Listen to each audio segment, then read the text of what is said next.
요한계시록 5장 1절에서 14절. 오늘 제목은 어린 양의 완전한 회복의 날이라는 제목으로 오늘 말씀을 전하고자 합니다. 질문을 하겠습니다. 예수님이 왜 공중 강림을 해야 하는가요? 아시는 분? 성경에 있으니까. 성경에 있으니까. 성경에 있으니까. 우리 트이 지사님.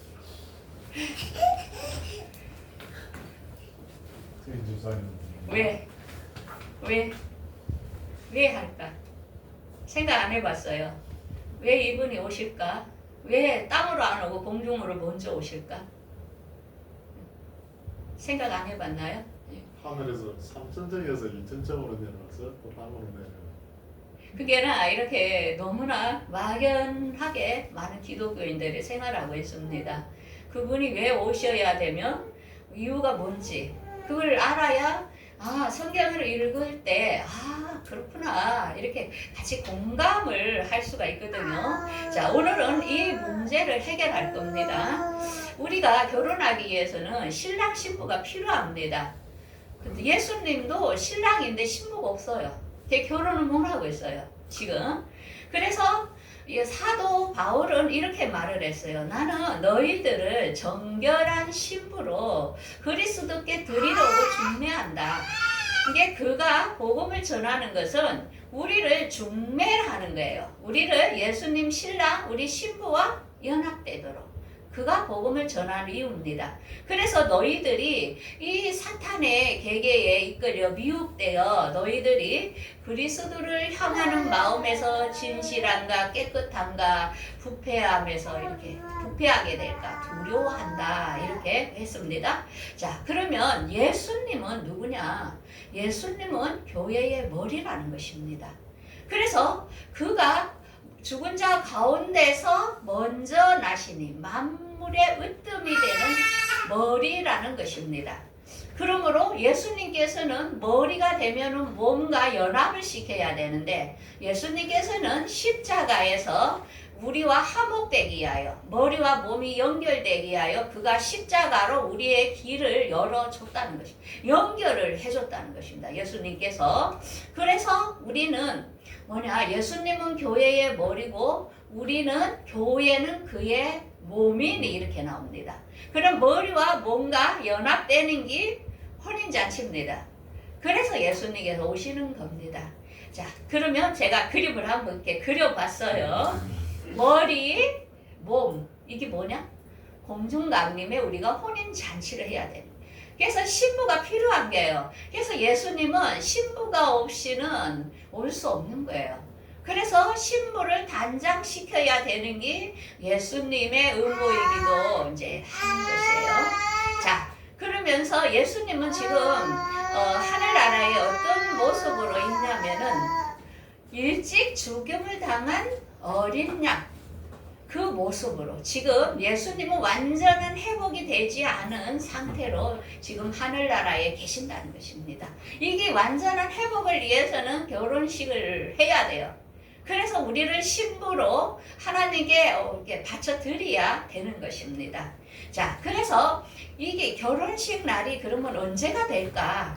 그걸 위하여 7인이 있고 7 나팔이 있고 7 대접이 있는 거예요. 그래서 이 7인을 아무도 뗄 수가 없는데 예수님께서 그걸 떼셨다는 것입니다. 인봉을. 그래서 우리가 저번 주에는 7인에 대하여 배웠죠. 왜? 예수님이 이 7인이 띠지고 7 나팔이 열려야만이 그분의 혼인잔치가 되기 때문에 땅에 있는 우리들도 알아라고 그걸 이야기합니다. 그래서 7 나팔이 떼질 때 예수님의 혼인식이 이루어질 건데 7 대접이 또 있어요. 7 대접은 후 3년 반이 지나여 지상 재림할 때 예수님께서 맞이하는 그는 신부가 아니에요. 하나님의 인침받은 종들을 14만 4천을 말하는 겁니다.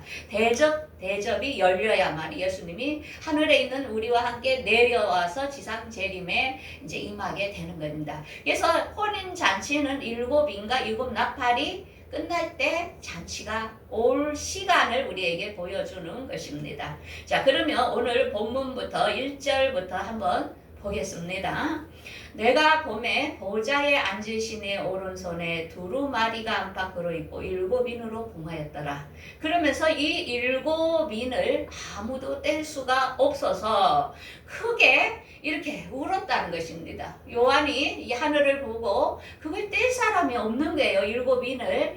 그래서 크게 울으니까 장로 중에 한 사람이 이렇게 말해요. 유대 지파 다윗의 뿌리가 이겼으니 그가 7인을 뗄 것이라 이렇게 이야기를 합니다. 자, 그래서 7인이 이제 띠졌고 어디까지 왔다고요? 지금 넷째인 청황색 말이 등장한 거 우리가 저번 주에 배웠습니다. 지금 그까지 지금 다 떠져 있는 상태입니다. 자, 그러면서 하늘을 또 이렇게 보니까 보좌 위에 네 생물이 있다 했죠. 7 그룹 천사가. 그 다음에 어린 양이 서 있는데 일찍 죽음을 당한 것 같더라 이럽니다. 예수님이 아직 회복이 안 된 상태예요. 그래서 예수님은 사람들에게 보일 때 자기 그 못자국 난 것과 또한 갈비뼈 찔린 거와 이걸 이렇게 보입니다. 아직 회복이 안 됐어요. 예수님 몸도. 그래서 예수님은 7뿔과 7눈이 있으니 이거는 이제 굉장한 권세와 성령의 지혜와 이 모든 게 함께 하고 계시는 모습을 우리에게 보여주고 있습니다. 그래서 예수님은 지금 어린 양의 모습으로 지금 완전히 회복이 안 된 상태로 하늘나라에서 지금 기다리고 계시는 것입니다. 자, 그래서 예수님께서는 첫 번째 우리가 요한복음에 볼 때 가나 혼인잔치에 초청을 받아 갔어요. 그러니까 예수님이 이런 말을 하죠. 이거는 나의 결혼식이 아니라 나와 무슨 상관이 있느냐 이랬습니다. 왜? 예수님 결혼식이 아니라는 것입니다. 예수님은 우리하고 혼인잔치를 공중에서 해야 되기 때문에 그게 예수님의 결혼식이라는 것입니다. 그러면서 예수님께서 6 항아리에다가 물을 채워라. 이게 뭐냐? 우리에게 우리 신부가 되기 위해서는 말씀을 우리 안에 채우라는 것입니다. 말씀을 가득. 그렇게 채웠을 때 포도주로 변한 것입니다. 그렇게 그 포도주를 연회장에 갖다 주니까 이거 진짜 너무 기분 좋아했죠. 마찬가지입니다. 예수님도 우리를 신부로 말씀으로 만들어서 하나님께 우리를 갖다가 결혼식을 올릴 거예요. 하나님께. 그래서 첫 번째 이적을 보이면서 그 안에 예수님께서 앞으로 신부를 데리러 오실 것을 우리에게 보여주고 있는 것입니다. 그러므로 신랑 신부의 연합은 예수님은 머리, 우리는 그의 몸이다. 에베소서 1장 22에서 23절에 이야기하고 있죠. 그러므로 이 신랑 신부가 연합되는 것을 사도 바울은 성령으로 계시로 알았습니다. 그러면서 이렇게 말하죠. 보라 내가 비밀을 말하노니 우리가 다 잠잘 것이 아니요 마지막 나팔 순식간에 호련히 변화된다. 이 마지막 나팔은 7 나팔을 말합니다. 그래서 우리가 다음에 계시록에 나팔 열리는 것을 이제 또 우리가 이렇게 말씀으로 배울 것입니다. 그래서 그때 마지막 나팔에 죽은 자들이 썩지 아니하는 몸으로 다시 살아나겠다 이럽니다. 이거는 누구나 다 아는 게 아닙니다. 왜냐하면 비밀이랍니다. 신부에게만 알려주는 것입니다. 그래서 비밀이라는 것입니다. 그래서 이 세상 많은 사람들이 예수님이 온다 해도 안 믿습니다. 들으려고도 안 합니다. 왜? 그들은 신부가 아니기 때문에 그렇습니다. 자, 그러면서 어디서 혼인잔치를 할 것이냐? 예루살렘, 새 예루살렘 동쪽문 지성소 영역에서 혼인잔치가 이룰 것인데 이렇게 계시록 21장 14절에 이렇게 이야기하죠. 우리가 즐거워하고 기뻐하며 그에게 영광을 돌리세. 어린 양의 혼인 기약이 이르렀고 그가 자신을 위하여 준비하면서 빛나고 깨끗한 세마포옷을 입도록 허락하였으니 이 세마포옷은 옳은 행실이로다. 거기에서 그 지성소 영역에 들어갈 사람들은 12 기초석인데 12 사도 12 이름이라. 그러니까 복음을 전하는 그 사도의 영역을 담당한 사람들이 지성소 영역에 신부로 들어갈 것을 이야기하고, 그 다음에는 깨끗한 세마포 옷을 입은 사람, 이 세상에서 사랑을 실천하며 거룩함으로 단장된 자가 신부가 된다는 것입니다.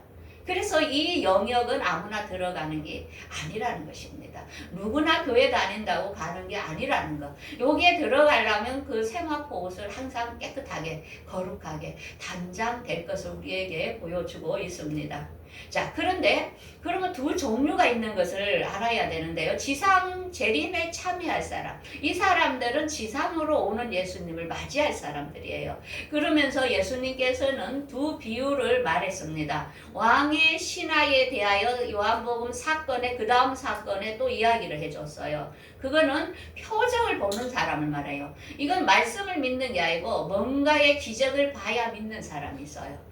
그래서 이들은 뭐냐, 예수님이 공중강림 한다 해도 안 믿어요. 그런데 공중강림 하는 걸 보면서 그때서 깨달아요. 그때 깨달아서 3년 반을 피난처로 들어갈 사람들을 말하고 있어요. 그들은 누구라고요? 14만 4천을 말하는 거예요. 그러면서 계시록 7장에 이렇게 이야기하죠. 이 흰옷을 입은 이들이 누구노 하니까, 이들은 큰 환란에서 어린 양의 피에 그 옷을 씻어 온 자들을 말합니다. 그렇죠? 신부는 환란을 받지 않고 갑니다. 공중강림에. 그런데 믿지 않아서 표적을 꼭 봐야 믿는 신앙인들은 환란, 앞으로 표를 넣는, 짐승의 표를 넣는 시대가 딱 3년 반을 할 것입니다. 이 온 세계가 다 합니다. 우리나라뿐만 아니고 온 세계가.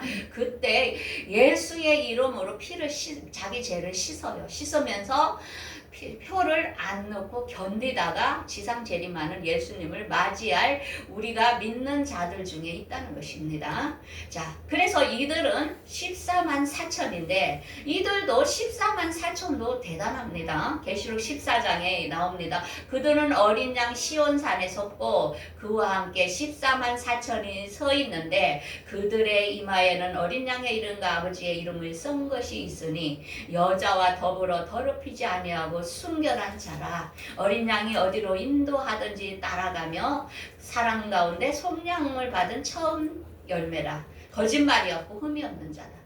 그러니까 지상 재림에서 맞이할 신부도 굉장히 거짓말이 없고 흠이 없고 예수의 이름을 믿고 이런 자가 된다는 것입니다. 아무나 가는 게 아니라는 것을 우리에게 보여주고 있습니다. 자, 그러면서 그들이 이제 이렇게 9절에 지금 본문 9절로 들어옵니다. 새 노래를 불러 두루마리를 가지시고 인봉을 띠기에 합당하시도다. 일찍이 죽음을 당하사 각 족속과 방언과 백성과 나라 가운데서 사람들을 피로 사서 하나님께 드리시고, 이거 뭐냐, 예수님께서 십자가에서 일찍이 2000년 전에 죽으시면서 우리를 위하여 그분이 무엇을 했냐? 그가 찔림은 우리의 허물 때문이요, 그가 상함은 우리의 죄악 때문이라. 그가 징계를 받음으로 우리가 평화를 누렸고 그가 채찍에 맞음으로 우리가 나음을 입었도다. 예수님은 여러분들에게 이런 엄청난 이 대가를 치렀다는 것입니다. 여러분들 이 사실 믿습니까? 그래서 이 사실을 주장해야 됩니다. 우리는 왜? 여기서 질질질 끌려다니면 안 돼요. 마귀들에게. 예수님께서 우리 허물, 죄, 우리를 다 담당했다는 것입니다. 그대로 믿고 선포해야 됩니다. 그 다음에 우리의 질병을 위하여 그가 채찍을 맞았다는 것입니다. 그래서 질병은 우리 것이 아닙니다. 입술로 계속 선포하세요. 나는 예수님이 채찍에 맞음으로 내 질병은 치료되었습니다. 치료되었다. 사탄아, 나 물러가라. 떠나가라. 이렇게 선포를 해야 됩니다. 자, 그런데 이제 사람마다 로마서에 보면은 로마서 2장 1절에서 3절에 보면 사람마다 모두 다 심판대 앞에 선다는 것입니다. 그때 우리가 남을 판단하고 정죄하고 이 모든 것들이 하나님 앞에 다 드러난다는 것입니다. 이거는 누구도 피할 수가 없다는 것입니다. 모든 사람들이 죽었을 때 하나님 앞에 서는데 우리가 어릴 때부터 행한 모든 것들, 것들이 필름으로 싹 보여주는 것입니다. 주님 앞에. 이거는 누구나 다 겪어야 되는 일입니다.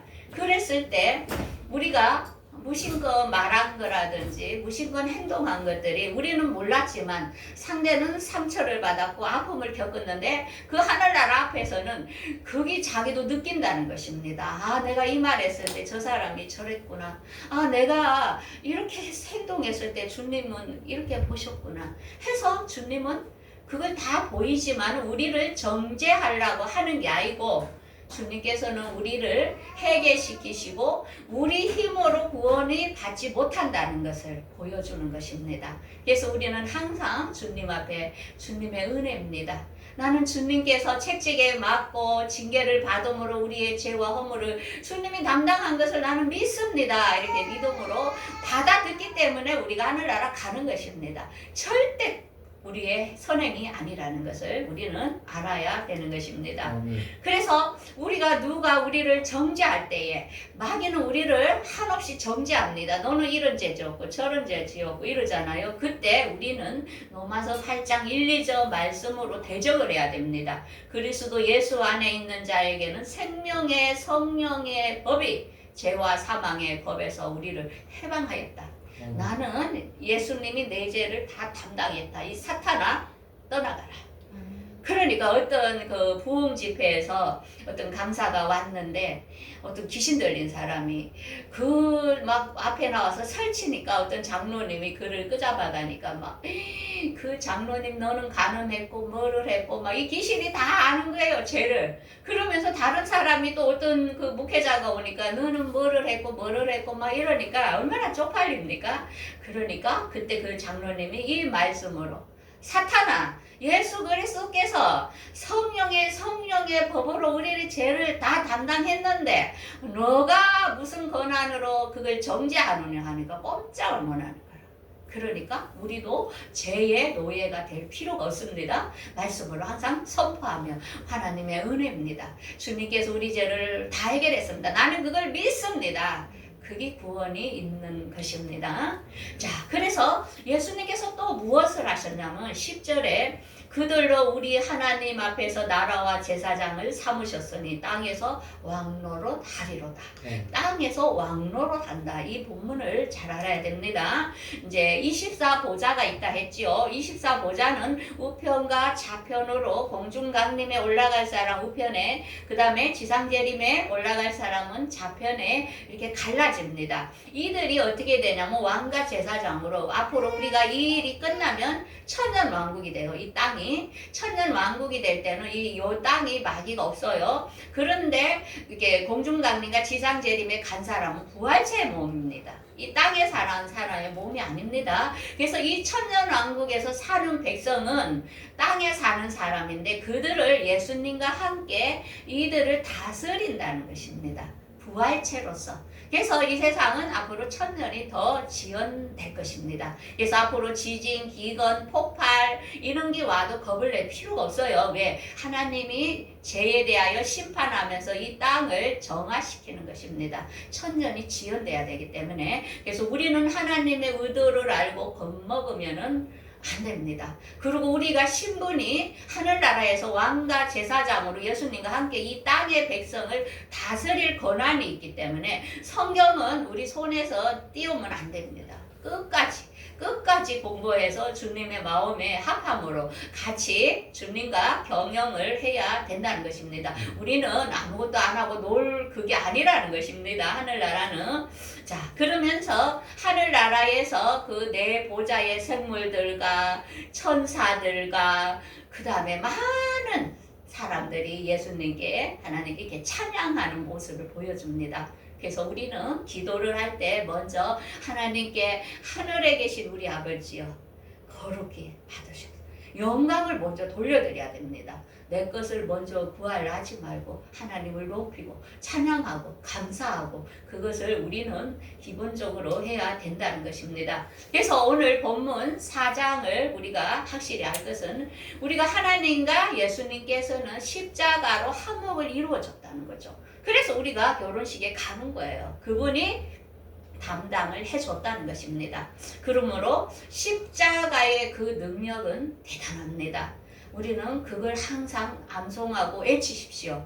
그래서 우리가 각자의 병이 있을지라도 그 병은 내게 아닙니다. 사탄에게 속지 마시고 말씀으로 대적을 하십시오. 말씀을 계속 암송하고 대적하다 보면 우리의 영혼이 건강해지면 질병은 다 떠나가게 되어 있습니다. 그리고 우리가 왕과 제사장의 신분이기 때문에 이 땅에서 우리가 잘 관리를 해야 됩니다. 그러면서 오늘 예수님은 어린 양의 회복은 우리가 혼인잔치, 공중강림의 혼인잔치가 아직 안 돼 있어서 예수님의 몸이 회복이 아직 안 돼 있습니다. 그래서 우리가 공중강림은 어린 양, 우리 신부 없이도 예수님도 결혼 못 해요. 그래서 우리를 신부로 단장시키는 거예요. 결혼식 하려고. 신부는 거룩해야 되잖아요. 그래서 공중강림은 예수님 결혼식이구나, 우리 결혼식이구나, 머리와 몸이 연합되는 시간이구나. 그래서 이것은 꼭 이루어져야 되는 거예요. 왜? 지금까지 많은 영들은 이층층 낙원에서 영으로 대기하고 있어요.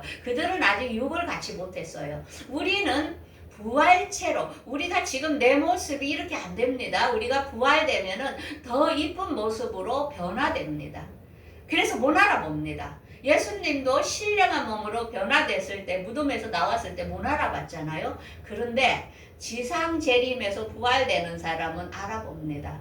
그들은 신령하게 변화는 안 돼요. 나사로도 그 무덤에서 나왔을 때의 그 모습을 다 알아보듯이 모든 지상 재림의 사람들은 그렇게 이쁘게 변화되지 않는다는 거죠. 그들은 종이에요. 하늘나라에서 섬기는 사람이라는 것입니다. 왕을 섬기는 신분이라는 것입니다. 그래도 연합을 해야 되기 때문에 우편과 좌편을 연합을 하는 것이 24보좌의 완성이 그의 나라와 그의 의를 완성시키는 주님의 의도라는 것입니다. 자, 그래서 우리 이 말씀 너무 귀하기 때문에 같이 합독하겠습니다. 또 만물을 그의 발 아래 복종하게 하시고 그를 만물 위의 교회의 머리로 삼으셨으니 교회는 그의 몸이니 만물 안에서 만물을 충만하게 하시는 이의 충만함이니라.